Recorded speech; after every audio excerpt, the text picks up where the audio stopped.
Hello everybody, good afternoon and welcome to the United Stands. I'm Mark Goldbridge and we've got some very interesting quotes coming out from our manager Ruben Amorim. He's spoken about his new leadership team, which is quite interesting. Some people disagree with that. We'll talk about that. He's also spoken directly about Garnacho, direct quotes on what's going on there, and also how he wants to stay at Manchester United for the next 20 years, and also direct quotes about his relationship with Sir Jim Ratcliffe, who he describes as the owner of the club. Somebody better tell him that the Glazers own the club. But obviously he's talking from the football side of things. Let's get into it then. So look, I think the first thing to say is that, you know, we better get used to this. It's been quite a quiet start to pre-season in relation to Amorim quotes. And as we know, there's an interview every day when the season starts going. So maybe we're about to start getting repetition at some point. But because we haven't heard that much from him, it's quite interesting. So he said, look, we have a leadership group now. It's not just Bruno. It's not just Harry Maguire. It's 6 guys. They are responsible for the group. There are some things that in the last year I've had to deal with. I said to them in this year, you deal with that. Small issues are with you guys. You are responsible. All these small changes, I think it's helping the group. So we have Bruno, Lisandro Martinez, Harry Maguire, Dalot, we have Tom Heaton, and we have Mazraoui. So it's not just the oldest ones. Mazraoui is in the group because he's a character that I like. And I try to understand the dynamic of the group and try to reach every space. They are the guys that are responsible to keep everyone in line. Look, Ruben Amorim is the manager who works with these players every day. He travels with these players. So we cannot disagree with those players. However, where's Casemiro? Where's Luke Shaw? Why have you spelt Dalot wrong? It should be Delit. He was captain of Ajax at 19. You maybe could put other people in there. But that's his leadership group. I'm not actually surprised. You know what? Even Ben Jacobs put a post out about 20 minutes ago about Bruno rejecting Al Nassr and saying that he wants to stay in the Premier League for at least another year. You know my stance on that, but Bruno is the captain. He is Amorim's golden child in a sense, and we're building the team around Bruno. So he will obviously be in the leadership group as the captain. Dalot, why did you mention Bruno? Dalot is another one that Amorim loves. I don't know why people think that Ahmad's going to be right wing back every week and Dalot's going to be on the bench.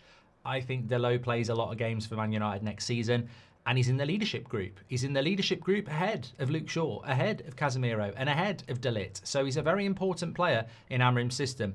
Tom Heaton has a lot of respect in the club, even though he never plays. That's not a surprise. And he was part of, I think, Ollie's leadership group as well, as was Harry Maguire. You can understand that. Martinez, look, is well respected. Everybody loves him, and he's a leader when he's fit. So I understand that. And Mazraoui, I like Mazraoui. So I ain't got a problem with that group. I'm going to problem that group. I'm certainly not going to fall out about what's on the group. So give us your thoughts about that. Personally, if Bruno had left, I would have liked Delit to be captain. So I suppose that just shows where Amorim holds Delit in his thoughts as a leader. He's not even in the leadership team. So maybe that is a really big insight into why Bruno, he was so desperate to keep Bruno. Because from his leadership group, who would have been the captain? Harry Maguire's not a starter necessarily. Dalot, many of you wouldn't start. Mazraoui, I suppose he starts a lot. Heaton never starts. Martinez is injured. So you can sort of see why I didn't want to get rid of Bruno, because I would have presumed that the captain would have been someone like Casemiro or Delit. Well, they're not even in the leadership group. But is it that deep, really? I don't know. Also, interesting comments from Amorim around other things. And I suppose the most interesting place to start off with is Garnacho. So Garnacho, as we were talking about this morning, being a bit of a prat. So Amorim had this to say: Garnacho is a really talented boy, but sometimes things don't work out. You cannot explain specifically what it is, but it's clear he wants a different thing with a different leadership. And Amorim obviously being quite accommodating there, that, you know, Garnacho has a decision to be made, because ultimately, yes, Garnacho wants to leave, but neither Amorim or Garnacho wanted to go in January when Chelsea were interested, and now at the end of the season he is going. Remember, it was Amorim who left him out of the Europa League final that prompted this big fallout in the first place. Amorim's obviously not seeing what he wants in Garnacho, which he can understand. You know, Amorim wants players that are dedicated to the cause and hardworking. And as we've seen with Garnacho over the summer, he's been wearing Villa shirts and liking posts on Instagram. So he's not dedicated, and Amorim's got that perfectly right. But what he is saying, I think, is just being, how would you say, amicable. You know, he's being professional. which he's got to be when he's trying to sell a player to Chelsea. He said, I've changed so many things during my short coaching career. When I see something different that works, I use it. I copy a lot of things from other coaches, their way of playing, their warm-ups. I've stolen their warm-ups. I'm not stubborn. To be a truly strong team, we need to have a foundation. And when the foundation is good, we can start doing different things. It's a process. I said during the interview with United, I'm not the kind of coach who will try to survive by implementing an idea that isn't mine. From the first day, it's the only way I know. Let's build the foundations. Are we going to suffer? Yes. And I think that's just a direct answer to everybody that says go back to a 4-3-3. Obviously, he's said it before. He does see things that he likes to copy and use. But fundamentally, he came into the club with this system, and this system is what he's going to stick by. He said, I've got no doubt that the situation will improve because there are certain things that cannot be bought, and this team has them. The pedigree, the history, the fans. We have money even without the Champions League. Barada and the other guys are developing the whole strategy to make more money in the future. That won't be a problem. If we have a different culture with all this pedigree and this money, we can reclaim our place. It's clear. I'm fascinated by this. It's the second time we've heard it, and I'd love somebody in the comments to explain it to us simpletons. What Amorim is talking about when he says we don't need to be in Europe to make loads of money. We're going to make loads of money, and with the culture and the money, we're going to compete. Where is this money coming from? Like, I seriously would love to know where we're getting all this money from. We are in hundreds of millions of pounds of debt. We pay tens of millions of pounds a year in interest on the debt, so it's just dead money.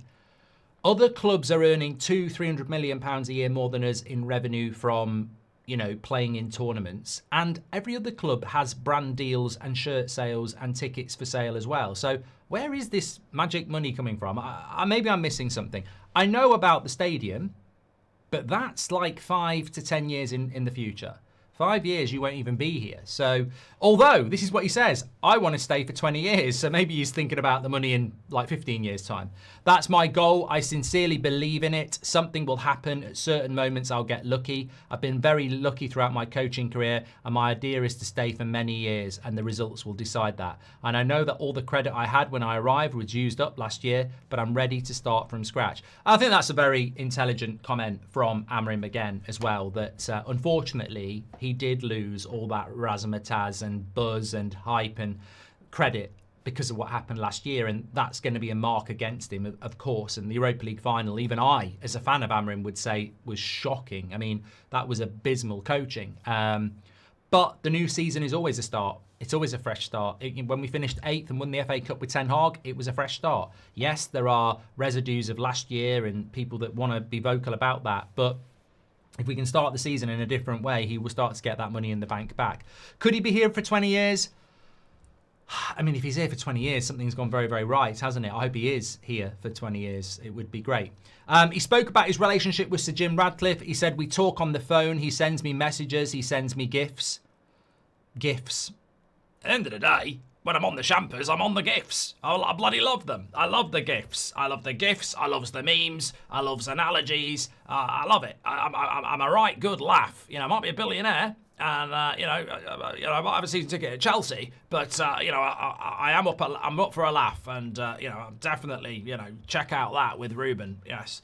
We talk on the phone. He sends me messages. He sends me gifts. We have the kind of relationship. It's really easy to deal with, Jim. Easy in the sense that if you know your stuff, if you can explain any decision, everything will be fine with him. If you try to bullshit him with complicated words, he'll pick you up and put you back in your place. So for me, it's really easy. I say what I have to say with a lot of respect, as I do with everyone. I know he's the owner of the club. I know my place, but when I have something to say, I say it naturally without nonsense. I don't beat around the bush. I'm very direct. I think that's something he appreciates a lot. Well, look, you know what? I'm sure he does appreciate it a lot, because Sir Jim Ratcliffe is not some sort of football guru. He is a man who demands respect for what he's done in his life. The money he's made. He's a billionaire, and he's been very, very successful, and nobody should take the piss out of him for that. But when it comes to football, I don't trust him. I don't think anybody trusts him. And I think you need a manager that doesn't swallow the shit from that side either. You need a manager that demands and explains and basically says to Sir Jim Ratcliffe, this whole setup is shit and you're going to fail miserably, and you've failed massively over the last 18 months and you're going to keep failing if you don't listen to what I'm saying. And I think that is a very good thing. And I will call this out. Whoever was involved, whether it was Sir Jim, Barada, or whoever, allowing Ruben Amorim to tell people like Rashford, Garnacho, Anthony, you're not training and you're not going on the tour, was phenomenal. And we've never done that before on that scale.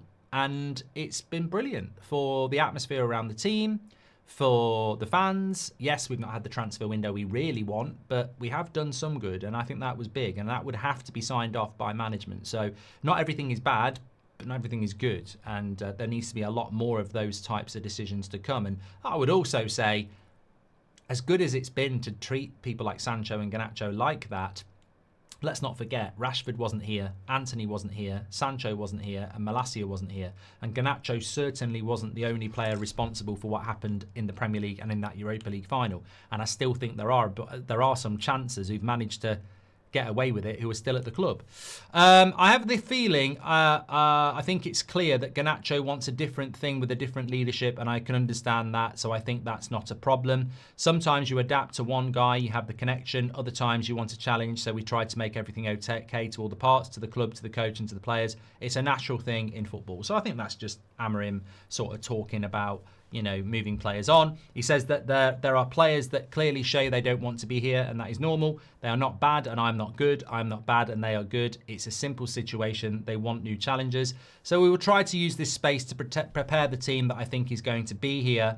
However, he does go on to say that if the market closes and they are Manchester United players, we as a club have to treat them in the same conditions. But in this moment, I'm just working with the players that I think are going to stay, and the other guys are trying to find a solution for their careers. So look, that's just trying not to be inflammatory. And I imagine if you see that and you're Garnacho, it's probably annoying you even more because Amorim's just not biting on the potential arguments that we might have in relation to some of the behaviours. I find it incredible that professional footballers have missed all of July and are going to miss all of August sitting on their arse trying to force a move to a club that will have played 3 games by the time they get there, and they'll have missed the pre-season. But Amorim's just playing it calm. These players won't be coming back.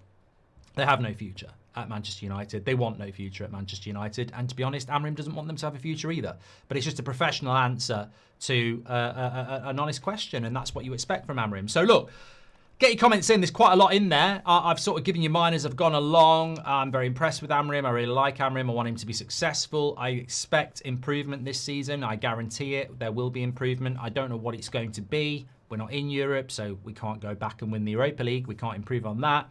But there are 2 domestic cups, and there is a 15th place Premier League finish. And I, at the moment, put us somewhere between 10th and 6th. That's where we are at the moment. Obviously, we're waiting to see if we're going to buy a goalkeeper, waiting to see if we're going to buy Sesko. But at the moment, I do expect, from what I've seen and what hopefully we'll see again tonight, I expect to see an improvement from Man United. I think we are in the top half of the table, in my prediction, and it's somewhere between 10th and 6th. I still think we're a long way off an Amorim side, but let's wait and see what happens. Just a bit of a Sesko update. I mean, I don't know how seriously you take this because it's Jan Åge Fjørtoft again, and I just don't know whether this guy is credible or anything. But he says, Man United's approach for Sesko carries a degree of risk. They're waiting for the player's approval before making a decisive move. Leipzig, however, are keen to avoid that scenario. They want multiple clubs in the race to drive up the fee as much as possible. Sesko camp gives the green light to Club A. Club B is effectively out of the picture. Yeah, but that's a bit of a nothing update, isn't it? Because what you're basically saying is, if Newcastle bid and it's accepted, and Sesko wants to go to Newcastle, he'll go to Newcastle. But if Man United don't bid, and Sesko says I want to go to you, then Man United bid. So I don't think we're gonna. That sort of makes out that we're gonna miss out, but we're not gonna miss out because Sesko is gonna make his mind up, isn't he? Now, if Sesko is only gonna speak to us if we put a bid in with Leipzig, I would say what the fuck's going on here? And is this what happened to Arsenal? Are you wanting to sign for Man United or are you an agent of Leipzig? Like, do you want to come to us? Don't say to us, we've got a bid before you make your mind up, because we'll fucking walk. Who are you? Like, and that's sort of what Fjørtoft's update sort of leans into. We've got to bid before Sesko makes his mind up. Bullshit. Bullshit. You talk to a player, you find out if they want to come, and then you negotiate, just like we did with Mbeumo. You don't put your bid in, get it accepted, and then the player makes his mind up, because then the player is basically an agent of Leipzig. you're meant to be wanting to play for Man United or Newcastle, mate. Thank you very much. Get your comments in. Obviously, match day tonight. Watch along. I think Beth's going to do a preview at about 5 o'clock as well, out from Atlanta. And we'll be live sort of like 8:30 for 9 because 10 o'clock kickoff. So won't be bang on 8 o'clock, but slightly after. Have a great day. Stay safe. Looking forward to the match tonight in Burmo. Loved those comments from Amorim. Give us your thoughts on them. I mean, they're not all perfect. What is? But most of it's good. Take care. Stay safe. I'll speak to you in a bit. Make sure you smash a like and subscribe.